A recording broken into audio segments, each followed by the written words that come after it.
And I really, really believed for so long that it was just the way that our brains worked. And there was a few moments over the time where I was like, you don't want to grow a business? Or you don't want to change the way things are being done? That I started to look at things and go, okay. They didn't want to change because they were comfortable. The discomfort is usually like learning something new or figuring out a new way to do things or just allowing there to be a different way and looking at things from a different perspective and being open-minded. With great risk, there is great reward. And this is, I feel like, where the entrepreneurship really does start to get a little bit easier when you start to trust that gut instinct, that burning feeling. Thank you, everyone, for tuning into the Mind Over Market podcast. I've got a very special episode today, which is about grit, guts, and growth. And today's guest embodies all three of those. She started from her kitchen table in Frankston, and now she's running national businesses and living in a property that resembles paradise on the Sunshine Coast. And through personal pain that would stop most people in their tracks, she's somehow kept showing up. And today she's going to tell us exactly how she's done it and doing it. Welcome to Kiani Mills, founder of Imperial Conveyancing. Thank you. Public speaker, a mentor, and podcast host yourself. Welcome. Yeah, so it's nice to be on this side. Yeah. It's a lot less pressure being on this side. Yeah, the observer is becoming the observed. Yep, I like it. Well, thank you for coming on. No, my pleasure. We'll probably cover, I think we'll probably go to a few different corners of the globe today, but we'll be focusing on, I guess, business mindset, resilience, entrepreneurship, and perhaps even some of your personal experiences, some good, some not so good. So first things first, though, I want to get inside your head as far as your poor thing. Yeah, well, not too far, but more from your entrepreneurial kind of spirit and experience. What is it that makes someone want to go through the stress and the drama and the blood, sweat and tears of business, do you think? Oh, that's such a good question. And it's funny because it's something that I genuinely thought that everyone had.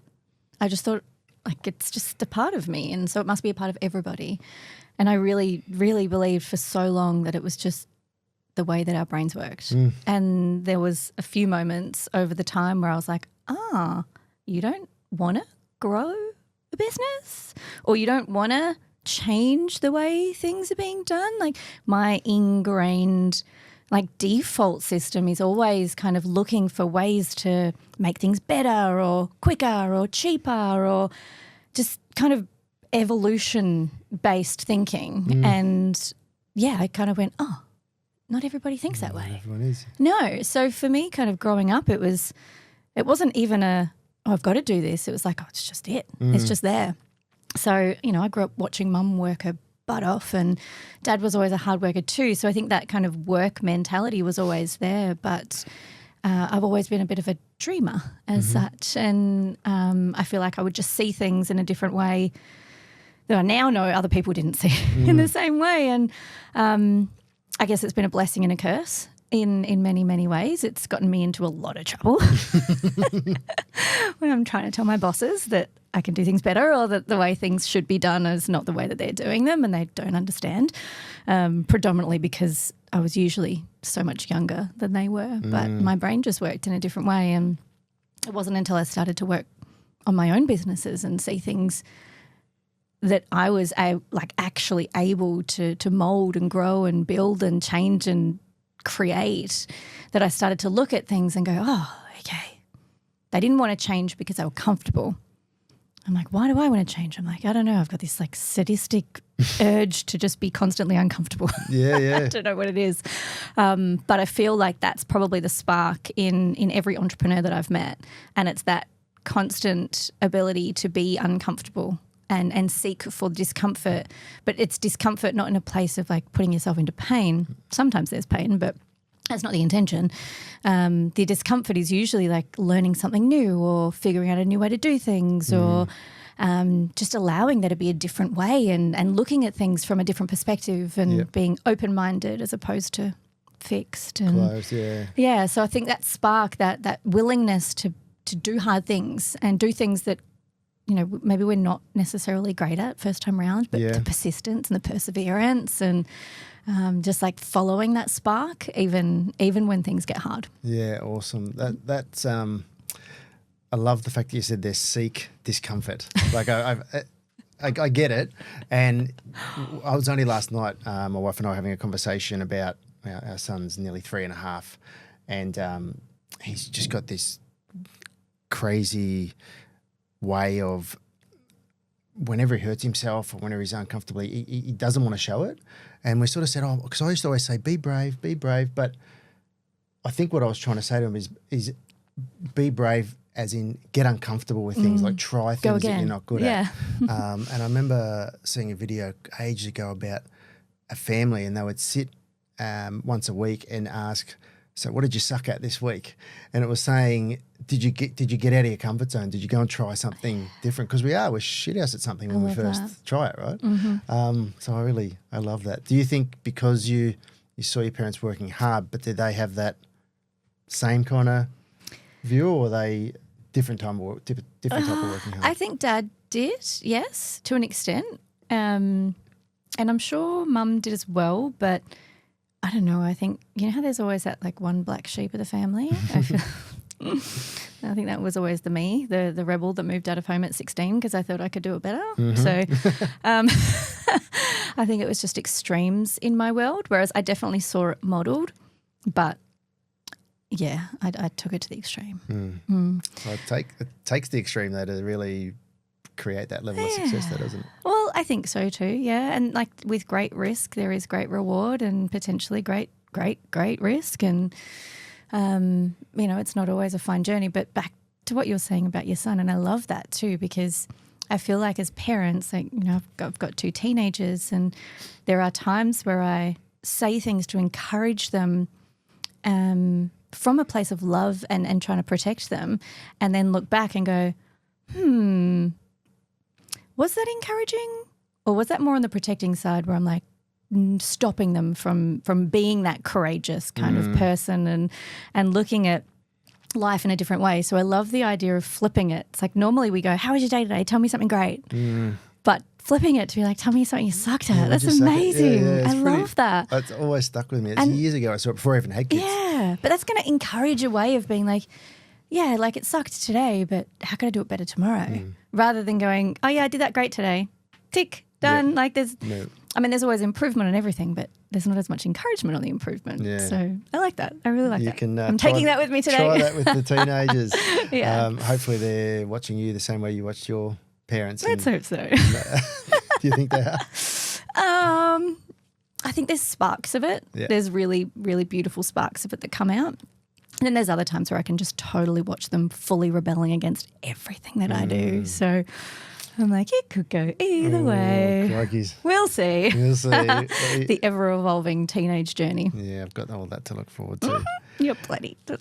Enjoy now. Like, enjoy every moment. Yeah, I'm trying to. Big people, big problems. Yeah.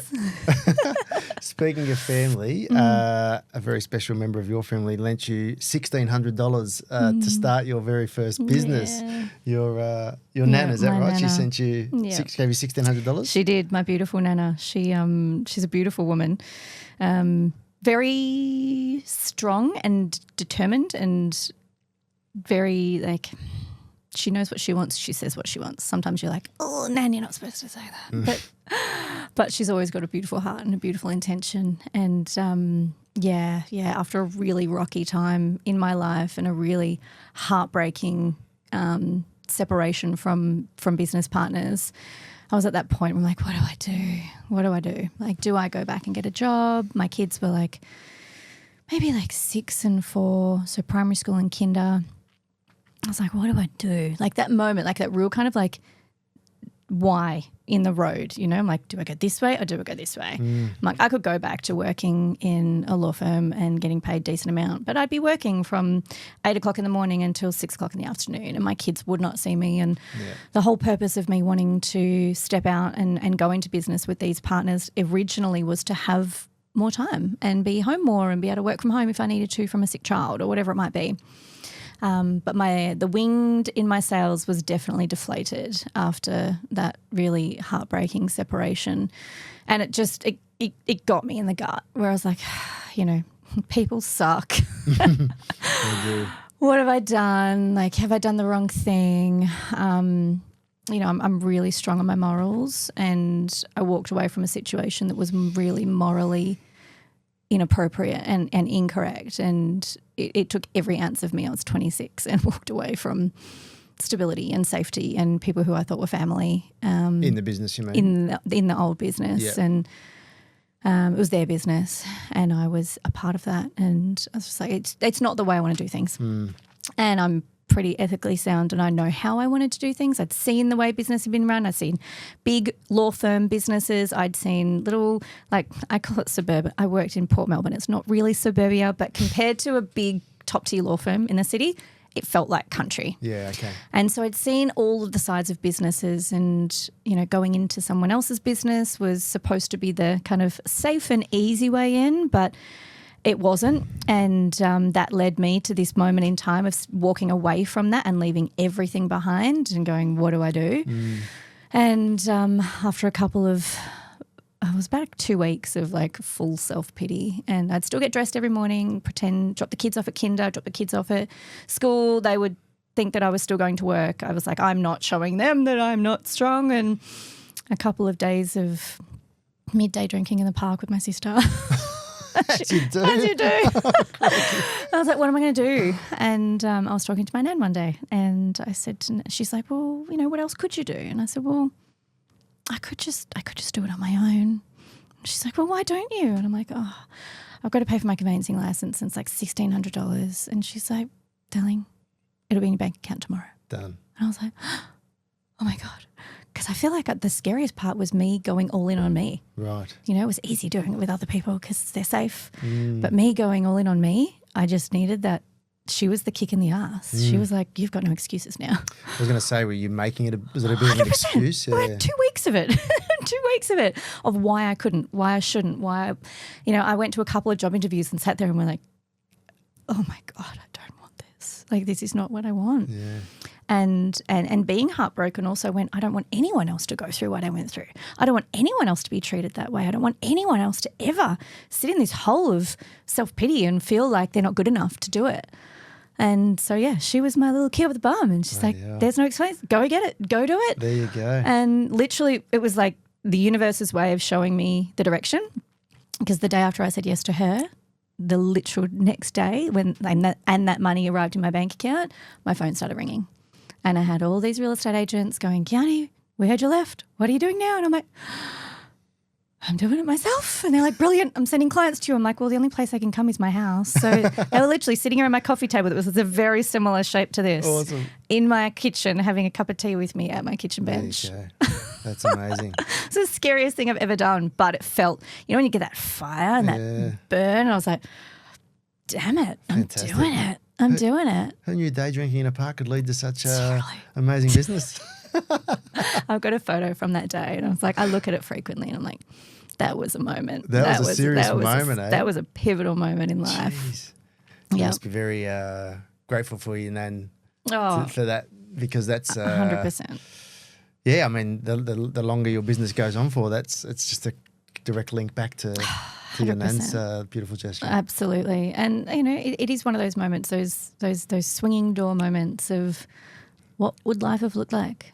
There's every opportunity as well that I could have said yes and the phone never rang. Like, it could have gone many different ways. But I've always kind of felt that truth behind, and this is, I feel like, where the entrepreneurship really does start to get a little bit easier, when you start to trust that gut instinct, that burning feeling. It's like, I have spent the last 2 weeks considering why this is going to go terribly wrong, and then getting to the point of going, stuff it, regardless, I'm going to make it work. Yep. That grit and determination, that moment in time where it's like, you get a little bit taller and your spine straightens a little bit. It's like, that's the moment, and that's the feeling. And as long as you've got that, you're back. Like, that's I know now, I'm like, I just back me. Everything else will either work or it will fall. I'll fall flat on my face. It's so interesting, isn't it? You got that. You got that. You've got that grit. You got that drive. You got that burn, as you're saying. Yet you were stopping yourself from getting there. It's just so crazy that we have these. Yeah, it's like the devil on one side and the angel on the other. But that devil is so freaking loud sometimes. But at the same time, I really felt like I had to go through those 2 weeks of just letting it almost like talk to death. Talk yourself, like become so burnt out on all the things that aren't going to happen that I'm like, all right, cool. Great. That's awesome. I'm not going to die. So let's go. And what about now that you've sort of you've made the jump, you're doing great in business, do you have those moments of not like sort of doubting yourself now? I mean, they call it like imposter syndrome and all that sort of stuff. I think that's always going to be part of it. Like that burning feeling doesn't last forever. And that's where the consistency and I feel like for me anyway, I call it taking responsibility. It's like I've got other mouths to feed. I've got clients to be responsible for. I've got my children to be responsible for. So once that fire takes over and it's created, then it's the determination and the consistency and the persistence that then keeps everything going. And then every now and again that fire will come up from a conversation you have, meeting a new referral partner, being asked to speak in an event. Like they come in different ways and different forms. But as long as that fire's there for me, I know I'm on the right path. And in those times of doubts, I think for me anyway, those times of doubts are my little micro introspection moments of like, is there a way we could be doing this differently? Is there a way we could be doing this better? And I mean, bless Carol, my ex-ops manager, she used to come to me and be like, don't touch anything when I'd get into those little moments. It's working fine, just leave it. What could we do? She's like, stop it, you'll break it. I'm like, okay, fine. So it's trusting the people that you put in around you as well. But yeah, those moments of introspection and those moments of, imposter syndrome or self-doubt, they do come. But I think that's just an invitation to go, okay, well, we've been doing it this way for so long. It's worked, great. I know there's this old saying that says if it ain't broke, don't fix it. But I also do truly believe that things go stale. Absolutely. And in the world that we're in the last 5 years, how many changes have we had? We've got to stay on top of it. We've got to be constantly looking at ways to innovate, systemize AI. Like we've got to embrace the digital world that we're in now. So there's always things that we can be looking at.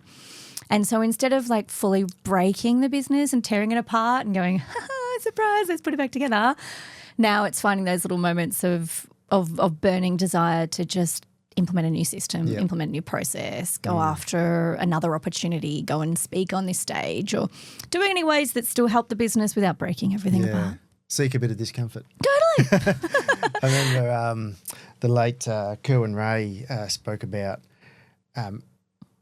when you sort of hit something that you're uncomfortable with or are confused or unsure, rather than getting stressed about it, sort of try, if you can, say to yourself, cool, I'm about to learn something here because I'm doing something I don't know. Or this is a new way of doing things. Get excited about the fact that you're about to learn something. So it's just, I guess, those little mindset shifts that are easy spoken about, but sometimes in the moment. So true. Yeah, it's so true. And big hole in the heart missing Kerwin, absolutely. But I feel like that was like the end part of the journey for me. The start part of the journey was learning from the mistakes, or the times when I was like, this is going to be amazing. And then nothing would happen. And I go, okay. Rather than look at it as a failure and look at it as a don't do it again. It's the lesson. It's the opportunity to look into it and go, well, great, what can I learn from this? What can I find from this? What can I see from this in the exact same moment in time? And I feel like for a lot of people who I've spoken to, and for me myself, the learning, especially early on in business, comes through failure, comes through doing things not quite right or figuring it out along the way. That's kind of like the first 5 years of business is literally just fumbling forwards and constantly, some people say failing forwards, but every failure is a lesson to a new way and a better way of doing things in most instances, if you're willing to look at it. And then I feel like the last kind of 5 years in business has really been those moments of being able to look at the discomfort or the newness or the uncharted territory or the changes and feeling that same feeling of the lessons, the opportunities, the growth and the expansion in it. But I do remember those first 5 years were just chaos. Well, you got through it. Well done. How did you mentioned the last 5 years? How did the whole COVID madness impact you and your business? It was amazing. Good, in a good way. It was the best thing that ever happened to us, business-wise. Internally, I broke into 1,000 pieces and had probably my biggest identity crisis I've ever had in my life, and it was such a egotistical, self-serving, vain death that I'd ever experienced.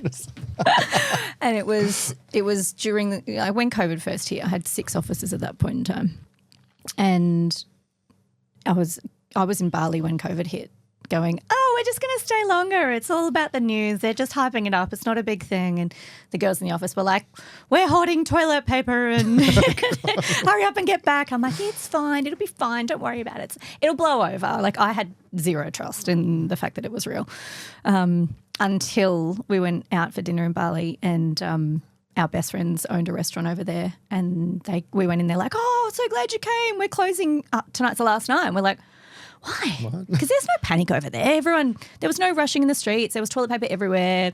Everything was normal. There was no panic. And we were like, why? And he's like, yeah, COVID. Everything's shutting down tomorrow. We're like, what? What do you mean? We haven't heard anything. And lo and behold, we jumped on, I think, Jetstar or something, and everything cancelled. I was like, yeah, okay, maybe I need to take this seriously. And so we flew in on the 20th of March, and just missed having to go into hotel quarantine, got to quarantine at home, which was great. But those 2 weeks, I couldn't actually even go into the office and empty out anything. So thank God the beautiful girls did it. But it was then that moment of okay, what are we doing now? I've got ridiculous rent on offices that we can't even go into. And I was talking to my lawyer, and I was like, what do we do? And he's like, let's just get out of the leases and we'll shut them all down. And I was like, what do you mean? I've got no offices. That means I'm not successful. That means no one knows where I am. That means I might as well not even have a business. This is literally my world was over.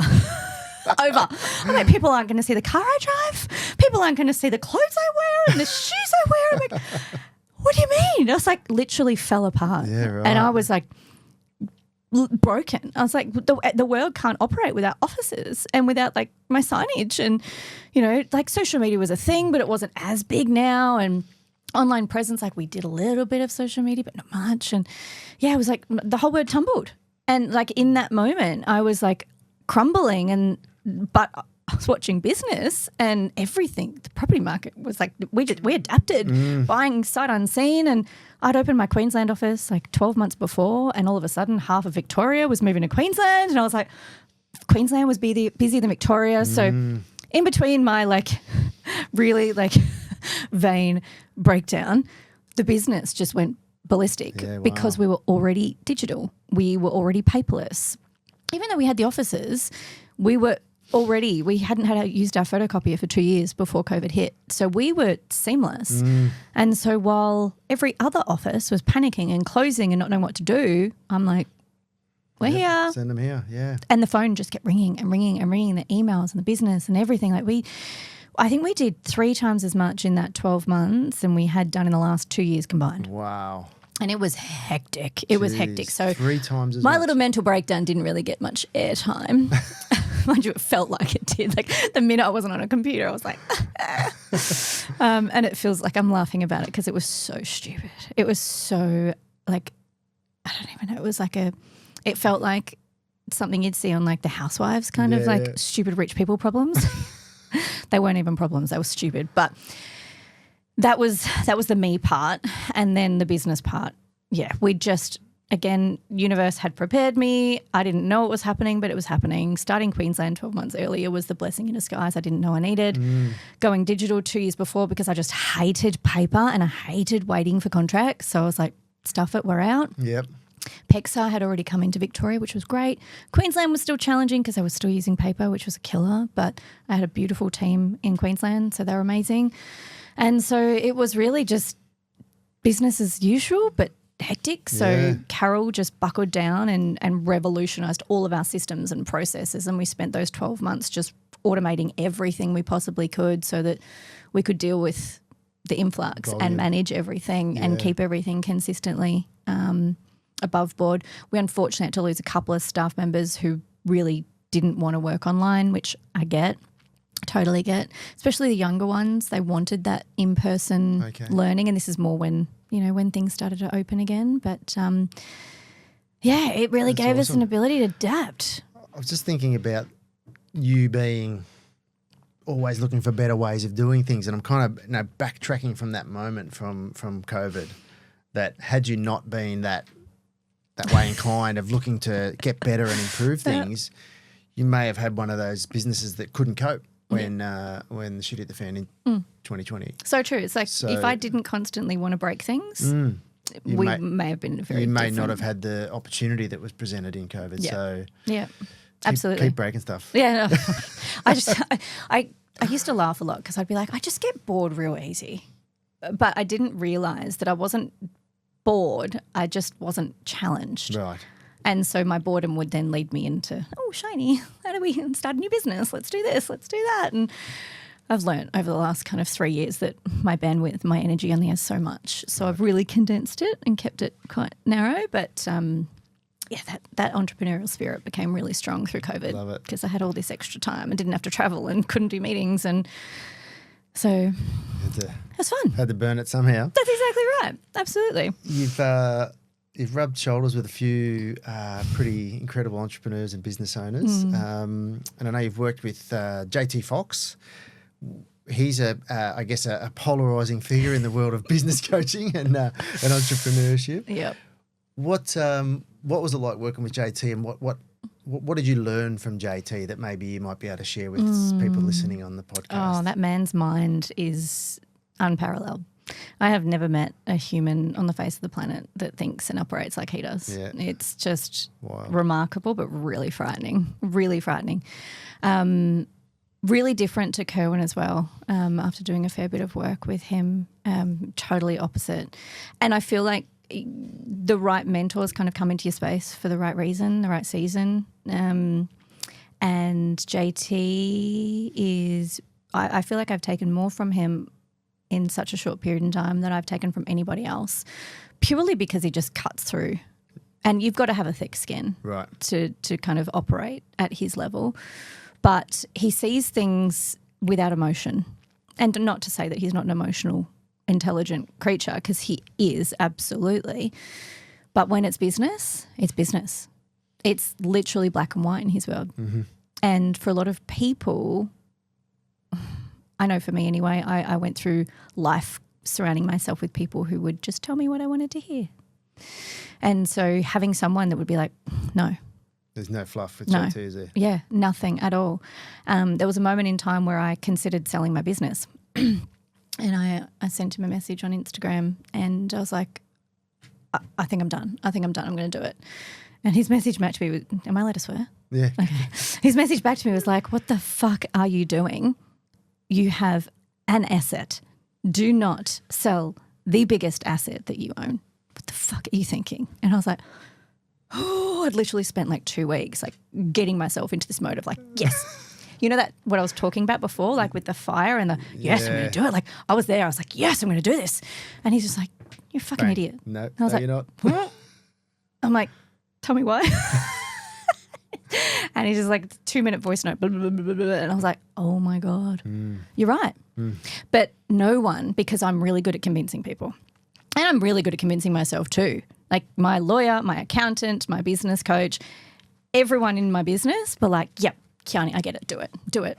And then he's just like, don't you fucking dare. Don't you dare. And I didn't, thank God. And I'm so glad that I didn't. But there's not many people on the face of the earth who really, like in context, he didn't know me that well, you know, but he can see things in people. Yep. And he can see things in businesses that us who, no matter how much you go into business and say this is this is not emotional, this is just financial, it's always emotional. It's always, we're emotional beings, aren't we? We are, and we're clouded by it, and we love it, and we don't want to fail, and we don't want to be a failure. So we're going to put emotion into it. But he's just got this incredible way of seeing through all the bullshit and just going, damn. His clients are all just absolutely smashed it, haven't they? Like he's got some incredible and this is the one thing I client. love about him as well. And I mean, the repetitive stories and the way that he delivers it can be a bit polarizing, but it's all results. And there's a lot of other business coaches out there that do, I don't know, it's like all their social media is based around how much money they earn. I'm like, yeah, great, but you're earning money off your clients. JT's like social media and his, bragging, it's all about what he's done for his clients. It's not about him. Like he doesn't really share all that much, how much money he makes. And a lot of the times it's not as much as we think. Right. Most of his money comes from business transactions, not the coaching side of things at all. But what he'll talk about is what he did for his clients, what putting them on that stage got them in business and transactions and dealings and dollars. Yep. That's the part for me, I'm like, that's integral. Because I don't give a shit how much money you earn as a coach, because the money that you earn is from your clients. That's you earning their money. How much have you done for them? That's it, yeah. Have you afforded them the opportunity to buy a jet? Probably not. I'm glad that you have a jet, but have your clients? Whereas JT's like, no, I want my clients on the same stages that I'm on. Yep. I'm going to fly them around the world so they get the same opportunities that I get. Why not? Fantastic. That's the difference, Yeah. right? He's willing to do it for them, That's not awesome. for his own ego. And a lot of people look at it and go, he's arrogant, he's a dick, he's ego. It's like, he's a little bit polarizing. He's definitely polarising. And for those that don't know, JT Fox, jump on, look him up. Jump on, have a look. There's only two camps. You either love him or you hate him. Absolutely. And I hated him at the start. Yeah. The first 3 events I went to and just happened to be Ethan Donati event in Melbourne, and then there was a couple of others in Queensland, and he just happened to be there speaking on the days. And every day I walked out and I was like, oh, that guy, he's under my skin. I'm like, oh, what is it? And then on the 4th event, he was actually in partnership with Ethan at that event, so he got to do a little bit of coaching for a client. And I watched him coach this guy. Oh, life. And by the end of it, I was like, oh, I get it now. All right, I'm a fan. Take my money. Help me. And he did. And he did, like, remarkably. That's awesome. Because I haven't seen that live coaching part, but we were able to share the stage with him at the Dave Goggins event here in Melbourne last, was it November, I think? And my auntie was in hospital very sick at the time, so I wasn't able to spend the whole day there, but I got there just before Sam, who founded Logic, was on stage, and JT was on when I got there. And I was like, who is this bloke? He's making me sick. But having heard from you that you saw that live coaching element, it would be. I'd love to see that side of him. Yeah. That is the difference. Yeah. Well, the results speak for themselves. Like 100%. But then get into a room with him, one of his events, and he's different. Like he'll sit on the table and talk. Like, yeah, if you're going to go him, he'll go you.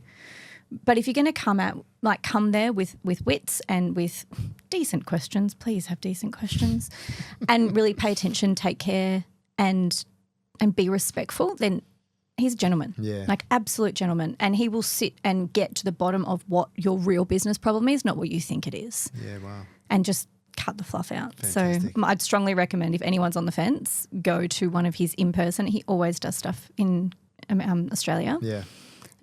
Get along. It's one day of your life, you won't regret it. Yeah, okay.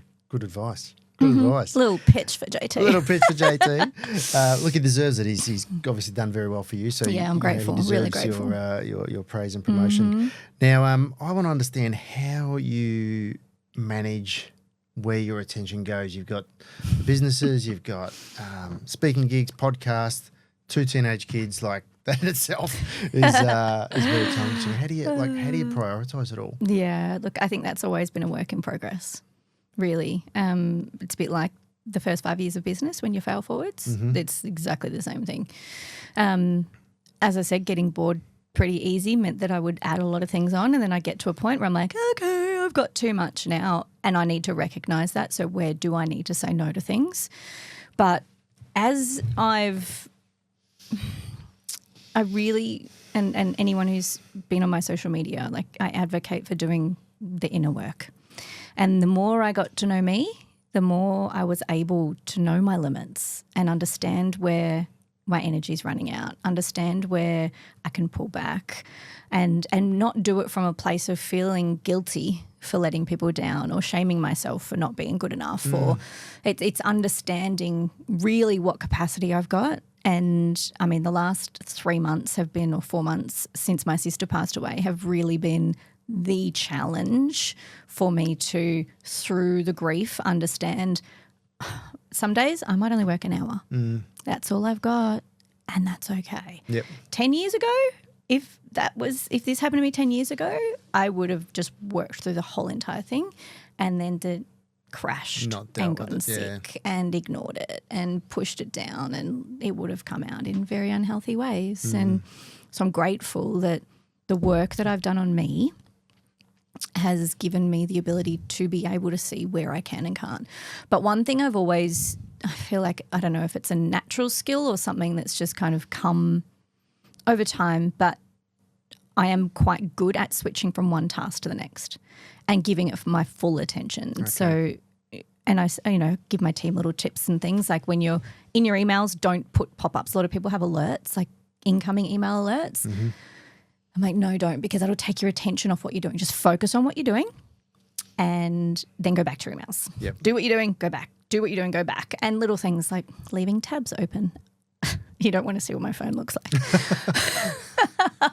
But I'm a tab open kind of person, just so that I can remember what I've got to go back to. I've write lists and things like that as well. But it is absolutely a skill to give this our whole attention, knowing full well that the kids might need something or there's emails going on, or it's just, there's a lot of self-trust and discipline in that, which I didn't always have. But I think practicing presence is really big too.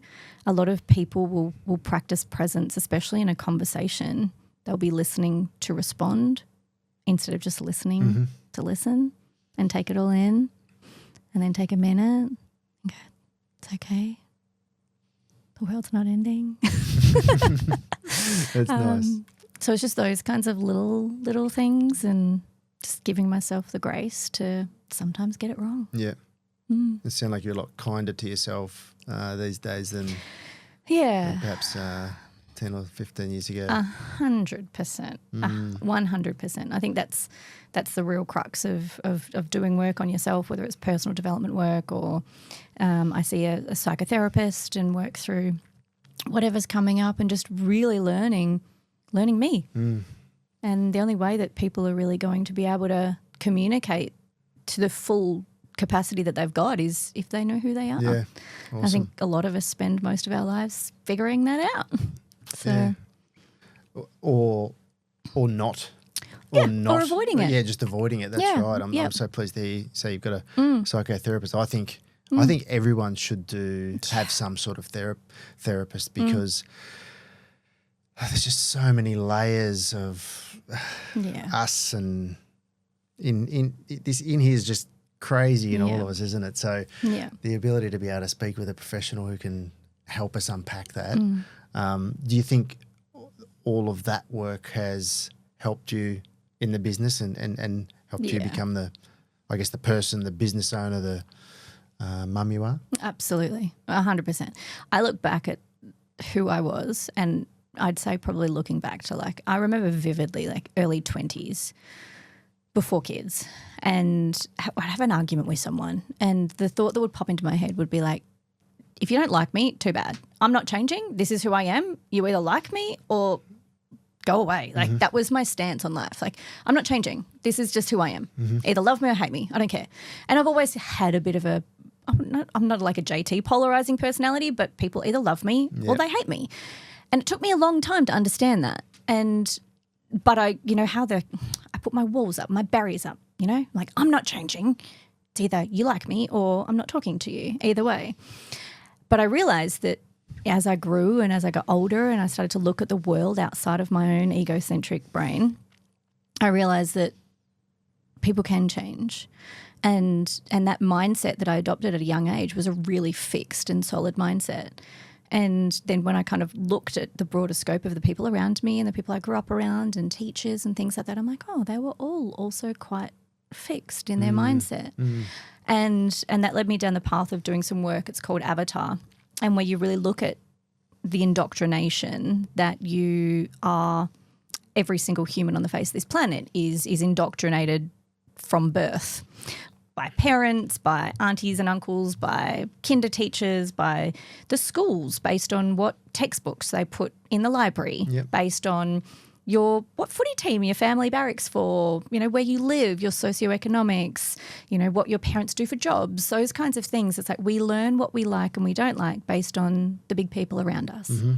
And so we're like squishy little sponges taking everything in, but not really deciding or choosing from ourselves because we're too little to do that. So we just kind of add on all of our family's beliefs and our family's habits and ways of thinking and ways of life, and then we kind of turn into this, well, for me anyway, I was this like young woman that just went, well, this is who I am. And then that made me go, well, actually, who am I? And then I'd start to think about things and go, well, actually, no, that's not me. That's what my mum believes. What do I believe? Oh, wow. I'm like, do I like that? I don't know. And it just became this like never-ending spiral of trying to figure out whether it was actually my belief or whether that was something that I'd just kind of adopted through life or been, unknowingly indoctrinated into my patterning and into my behaviour. And so by figuring all of that out and learning or unlearning, it was more unlearning. Unlearning everything else and then getting to a blank canvas and going, all right. I believed my whole life that I had a fear of heights because whenever I would watch a movie and, when they're standing on the edge of a cliff or on the edge of a building or something, the bottom of my feet tingle. And I've always just put that down to I'm afraid of heights. Right. So I wouldn't go on rides. I wouldn't, I wouldn't look out the window in an elevator. Like I literally limited myself to tell me I'd be fine on planes, but there was just something about the tingling feeling in my feet told me I was scared of heights. I took my kids on a hot air balloon for Christmas last year. Not a problem in the world. But I spent 38 years of my life thinking I was scared of heights and said no to do the skydive with my sister. I said no to go on that roller coaster. I said no to do all these things in life. I'm like, oh no, that's just something that I was told once upon a time that I'd then taken through my whole life. I'm like, what else is there? Yeah. That's a fascinating insight. I think probably most people out there don't think about what's outside of what they've been indoctrinated with, do they? Yeah. I think that's we're not taught to do that. No, that's right. We're really not. And that's where, especially with my kids, right? So teenagers, any age children, when they start to exhibit behaviours, so I had a girlfriend call me today, she won't mind me sharing, and she's like, her little boy, she's like, he's just got such an attitude at the moment. He keeps getting really angry. And my first question is, where is he witnessing that? Where is he seeing anger be displayed where he's just regurgitating that? And she's like, oh, yeah, okay, I know someone who gets really, really angry and he's seen him a couple of times. I'm like, okay, cool. So maybe he's just displaying behaviour that he's also seen witnessed in other areas of life. And it's like, okay, cool. So you can give the kid a little bit of a break because he's a kid and he's also probably going through hormonal changes and all those kinds of things as well. But it's like he's not a naughty kid and he's not angry and he's not going to go out and hurt somebody, but he's displaying behaviour that he's witnessed, that he's going through a change of life. It's like, all right, you can love him anyway, because it's so easy. And I know I did this with my daughter. She was a handful, bless her cotton socks, and a lot of her behaviour I would be like, oh my God, she's a naughty kid. What have I done wrong? What have I done to deserve this? And then in instances I'd be like, she's just like her father. Because it's not me. It's never me. And I'd look at that. But by doing that, by looking at her as naughty, bad, wrong, it was like love being taken away there. And so by going, okay, well, if she's, a lot of her behaviour was kids in the playground, me yelling at something or screaming, and she'd just copy it. And so instead of that, I'd be like, okay, cool. So she's a kid. She's behaving in a way that her environment has shown her or dictated in some way. So if I can acknowledge that, then I can absolutely love her through it and go, okay, so I understand that that's what we've seen here, but, and kind of mould her through it rather than just like peg her as a naughty kid and move on. And that's what's helped me so much with the kids and managing business and juggling things and going, well, what behaviour am I exhibiting to them first and foremost? And again, 10 years ago, very different to the way I am now, because I realised that a lot of that was mine. Yeah. I'm their primary caregiver. They're with me all the time. And so my behaviour, my patterns, my habits, my beliefs, my don't do that, don't touch that, don't say that, those kinds of things, they're all my beliefs in how a parent should be and how a child should be. And I'm like, wow, okay, maybe if I pulled that back a bit, and why are you saying that? Yeah, I'm interested. Curious about. Tell me more about that. Tell me about that feeling. And change that, and then also obviously stop being, stop doing the habits, the patterns and the behaviours that were leading them down that path in the first place. Well, I think most people get stuck at, I don't like the way that kid's reacting or the way that kid's doing a certain thing, because it doesn't fit me, it doesn't suit me. Yeah. But there's usually a reason behind it, isn't there? There's a belief and need. So I think it's awesome that you've been able to help your friend maybe look at that a different way. We're only talking on the weekend. My son, he only watches TV for about an hour 4 times a week. So just on the days he's home from kinder. Yeah. And on Saturday and Sunday, he asked me on one day and my wife on the other day to come and sit beside him. And it was like, when he's watching the TV, it's like, oh, right, he's occupied, I can get some shit done. I'm going to go do this. And when he asked me on the Saturday, we were talking about it last night, I was like, oh, mate, I've just got to get a few things done. It's so easy just to think, well, there's a million things to do.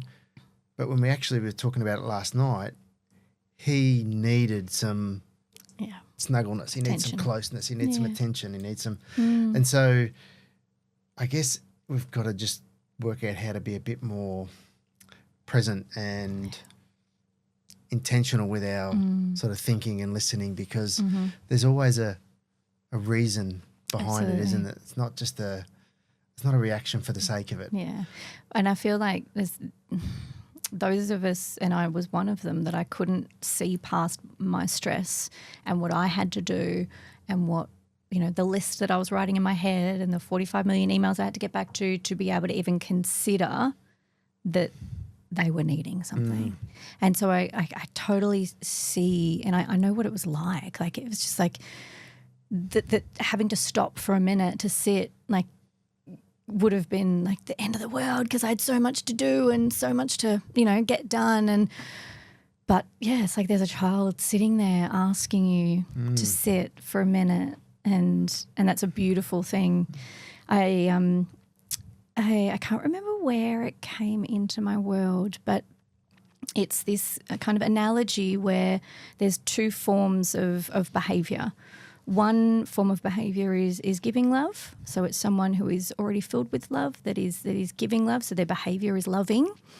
And then the other is someone who is seeking love, so is needing love. So a naughty child may not be being naughty, they may be needing attention or affection in the form of, I need love and I'm not being heard, so I'm going to scream and yell until I get my way. It's the only way they know how to communicate. Or there's the child that's like, Dad, come and sit next to me. I'm feeling loving, or, I'm needing a little bit from you, and I'm needing to give you a little bit even. Like, kids sense our like cortisol levels, and they're incredible little creatures, especially up until like 7 and 8.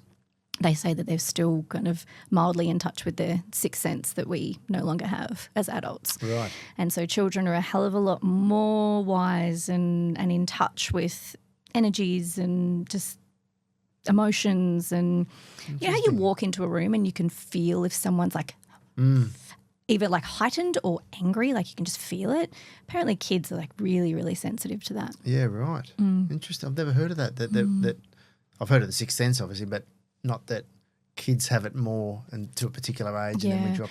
And I believe it was something to do with around the age 7 is where their egocentric brain starts to adapt, because until 7 their world is just them. They're in this bubble and no one else really matters. And once that starts to adapt and open, they can start to, they're getting better at sharing, they're getting better at, oh, I hurt someone's feelings. Like they're considerate and they're compassionate and they start to learn those empathetic emotions.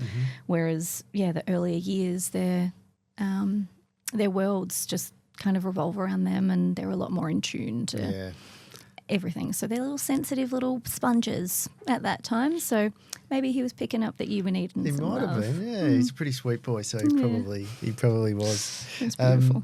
You mentioned briefly before your sister. You had some pretty devastating news, what's that, about 4 months ago now in January? 12th of Jan, yeah. Your sister Courtney, that must have been pretty heartbreaking. Shocking, really, really shocking. We've had about 5 really rough years with Court while she was doing amazing things and travelling the world and caring for everyone and DJing and making people smile and lighting people's lives up. She was fighting her own battles and fighting her own darkness. And, while nothing prepared us for the accident she had in Bali, it was still, I don't know, there's a part of me, it's taken me a little while. I woke up on the 3-month anniversary and normally the anniversary days are quite heavy and filled with sadness. But 3 months, this one was different.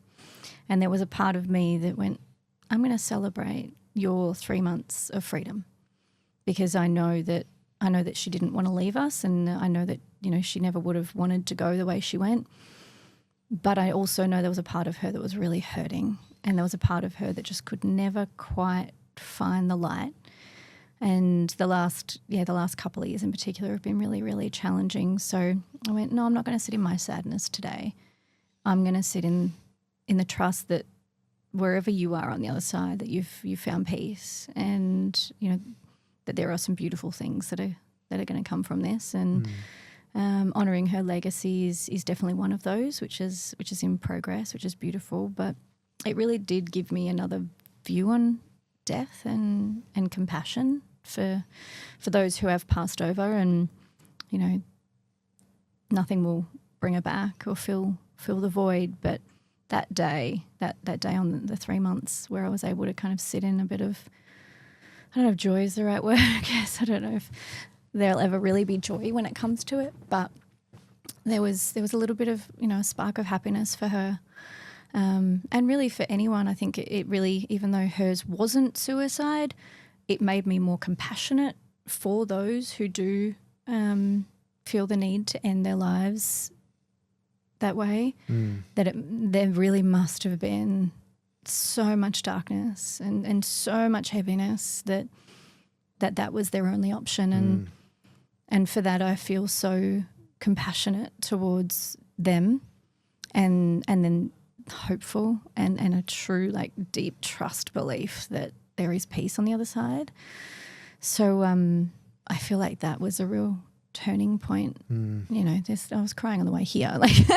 The tears don't stop and the realness of it doesn't stop. But having that day of just celebrating her, it changed, it shifted. It really shifted it. And that gave me an ability, and now we're coming up to, it's been a month since then. So I've kind of sat the last month and I'm like, all right, well, in my little brain of what lessons are we learning from this one?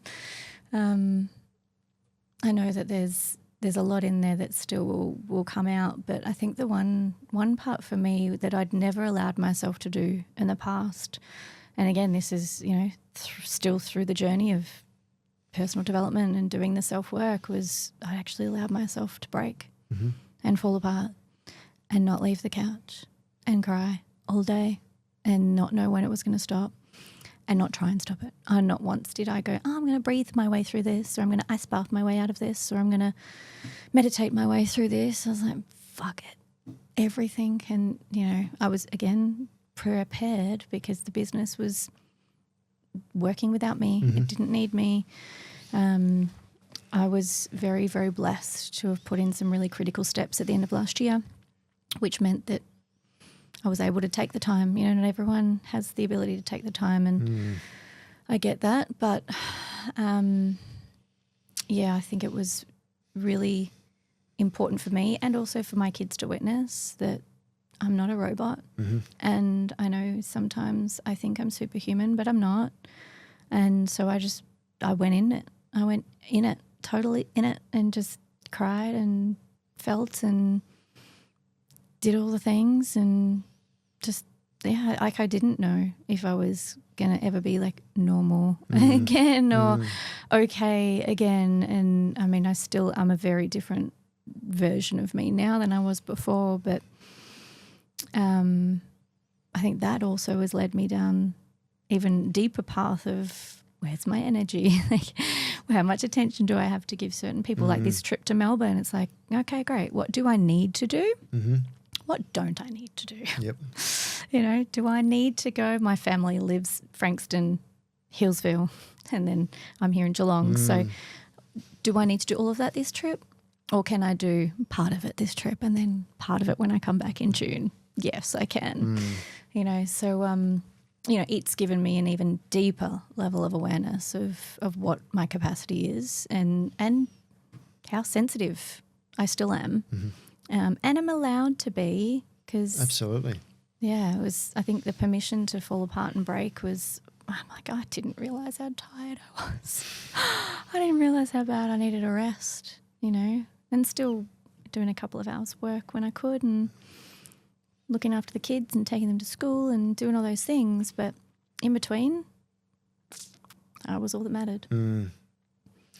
That's hopefully some, I guess, positive,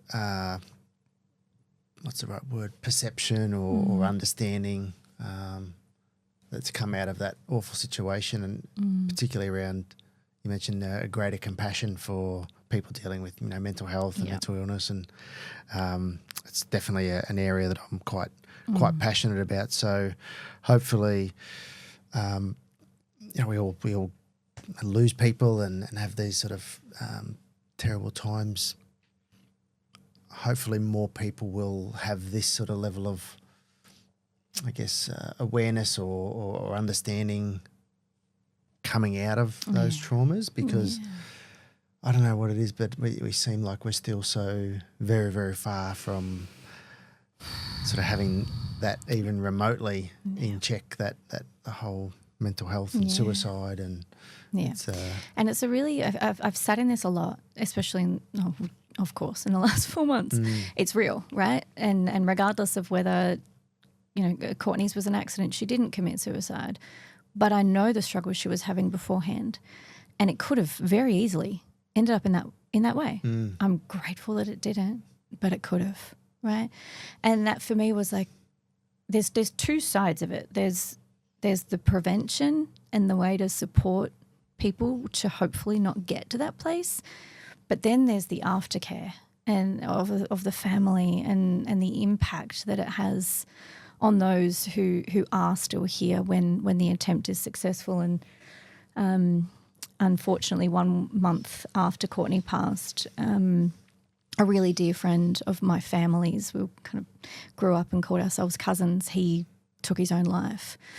And similar to us, he left behind his mum and sister. And my heart broke, you know, and in that moment it was regardless of the how, it was mum and I are in the exact same boat as those two. And I'm like, I can see the pain, and that's a pain that you don't wish upon your worst enemy, let alone family and friends. And it is really daunting thinking about how big the problem is, and how I know that there are amazing, incredible initiatives out there that are doing amazing work, but I'm like, will it ever be enough? You know, there's that part of like almost like defeat in it, because it's like there's so many people in this world, and we're living in a world now where, you know, it's great that we've got everything at our fingertips, but you know, that also does lead a question of, you know, we are talking about it a lot more. We are somehow normalising it a lot more as well. When I went to an event in Brisbane last month, Gabor Mate, he's an incredible psychologist and speaker, He's written some incredible books, but sitting in the audience and there was this young girl behind me with her parents. She would have only been 16 or 17 and I was in the Q&A section at the start and she stood up and asked a question and she said, look, I just want to really understand so that I can help my friends, but I feel like every single girl in particular, she was talking about the girls in her school, every one of my girlfriends has cut themselves and that is, you know, socially acceptable now and it's very normal that you see girls walking down with legs and arms and she's like, how do I as someone who doesn't have those desires help people like this? And I just like first of all looked at her and just went, you're an incredible woman for standing up in a room of 300 people and asking that question. And then his answer was simply put that it's not about the cutting. The cutting is the symptom. The problem underneath it is where they're not getting, so back to the conversation we were talking about with the love, you know, they're not receiving what they're needing, whether it's love or affection or attention or nurturing, whatever it might be. Cutting is usually the consequence or the outcome of not feeling.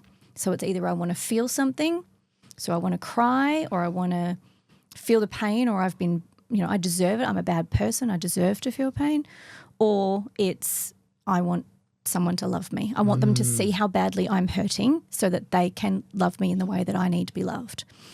And so his answer was like, we don't need to, like the cutting is the end result. Let's look at where it's coming from.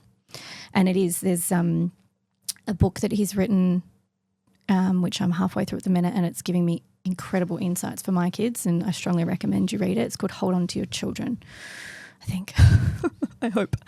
I'll make sure it's right in the show notes. Yeah, we'll put it in the notes. Yeah, I think it's Hold On to Your Kids or Hold On to Your Children, and it just talks about having to, or not having to, but if you are wanting to maintain connections with your children, it's about, you know, bringing them back in at the end of the day and creating real ways to stay energetically bound to them, especially as they go into the teen years, because as teenagers they're more so seeking peer acceptance and they're more peer orientated than they are going to go, hey, mum and dad, what do you think about my outfit? What do you think about, you know, Sam who thinks I'm pretty? They're going to go to their friends for that.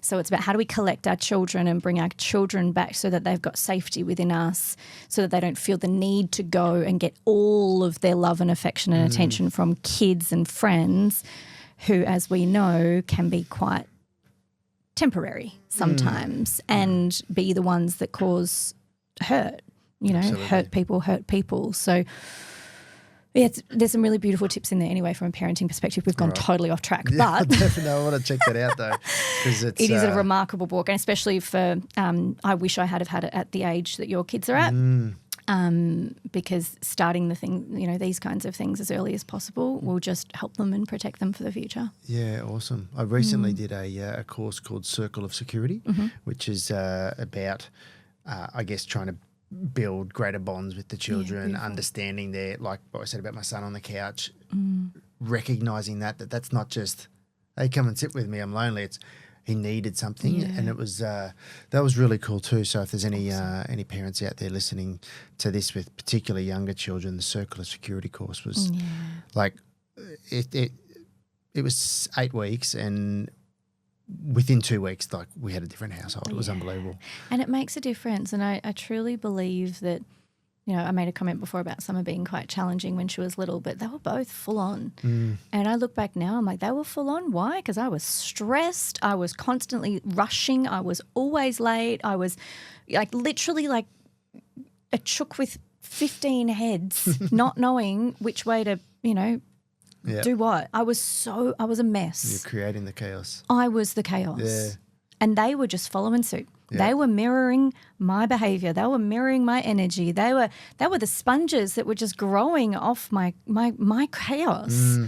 And so it was the minute I started to do the me stuff, there was some like resistance. They were like, you're weird, Mum, what are you doing?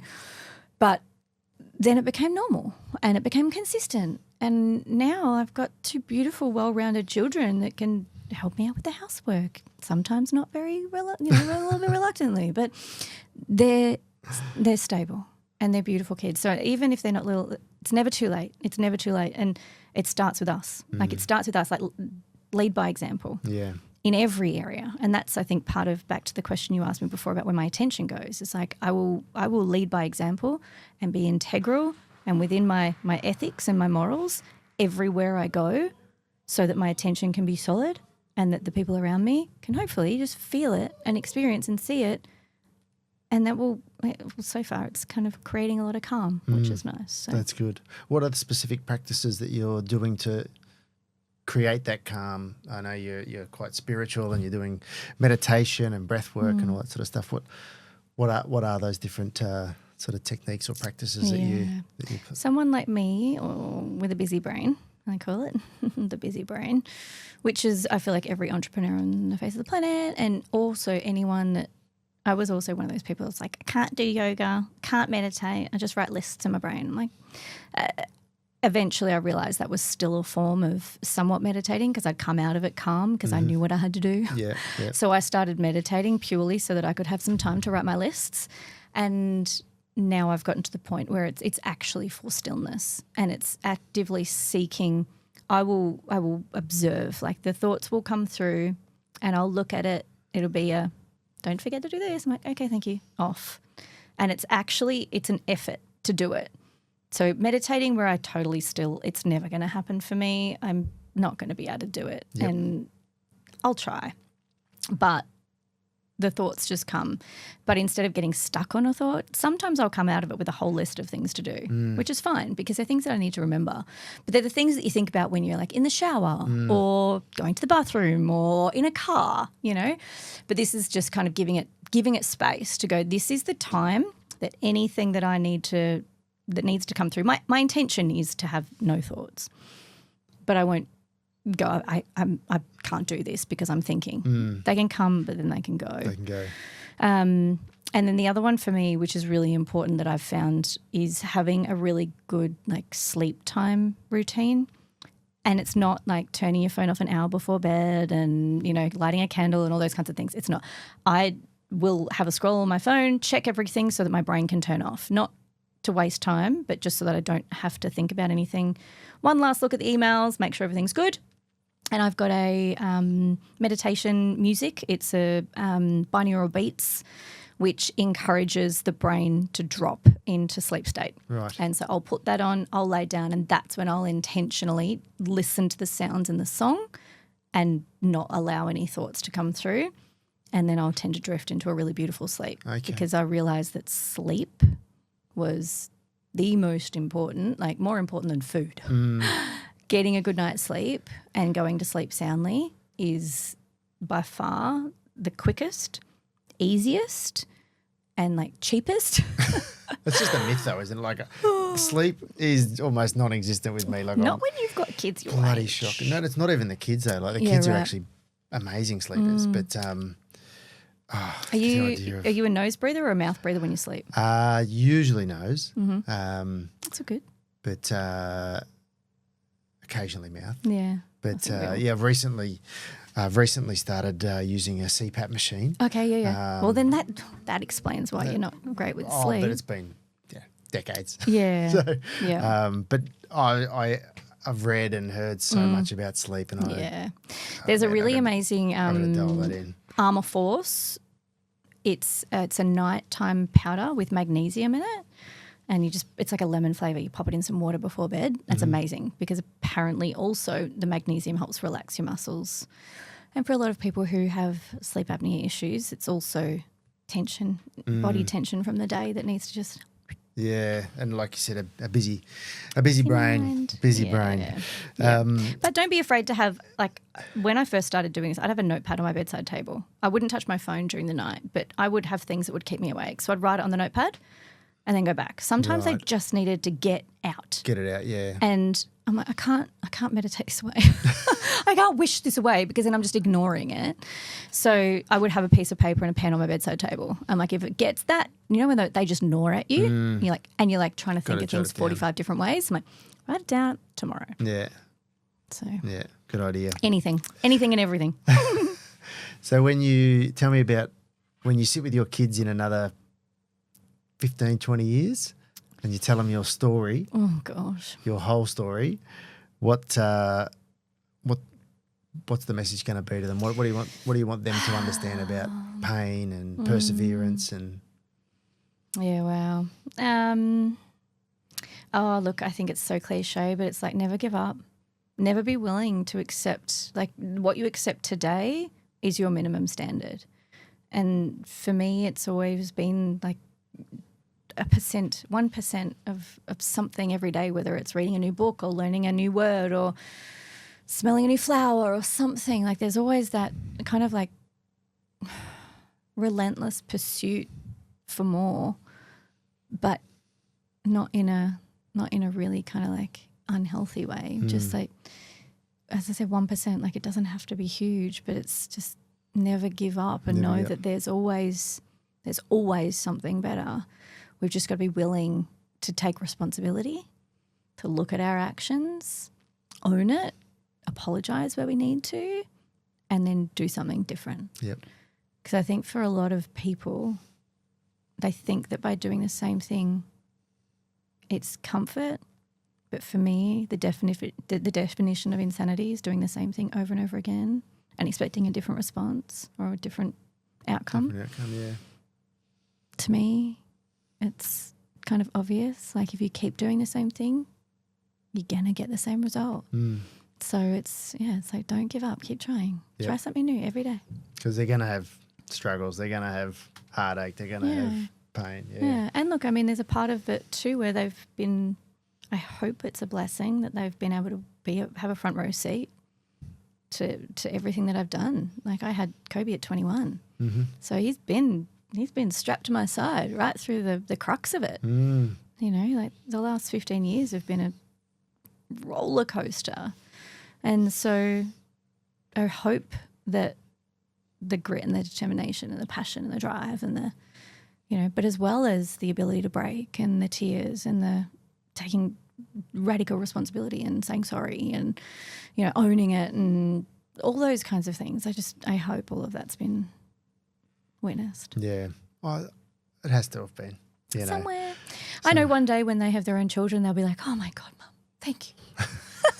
I will hold on to that day. Yeah, they will. Like you said, you learnt so much from observing what your parents did. I'm sure your children. And it was when I had Kobe that I looked at my mum and I went, I'm so sorry.